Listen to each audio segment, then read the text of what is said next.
আজ একটা নতুন জিনিস লক্ষ্য করলাম, মানে যখন তুমি প্রেগনেন্ট থাকবে তখন লোকে চাইবে যে তোমার জন্য ছেলে হয়, চাইবে কিন্তু সবাই চাইবে যে ছেলে ছেলে ছেলে ছেলে ছেলে, একটা ছেলে হোক একটা নাতি হোক, করে তোমার কান পুরো ঝাঁঝরা করে দেবে।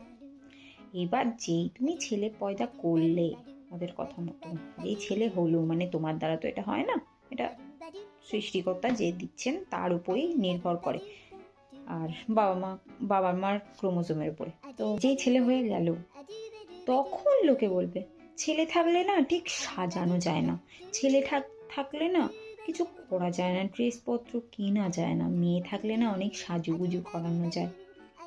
কেন ভাই? যখন আমি প্রেগনেন্ট ছিলাম তখন তো বলতে ছাড়োনি যে ছেলে হোক ছেলে হোক ছেলে হোক, নাতি চাই নাতি চাই নাতি চাই। এখন কেন? এখন মেয়ে হলে না খুব ভালোই হতো, মেয়ে হলে না সাজানো যায়। কি ভাই, এরা যখন তখন ভুল চেঞ্জ করে।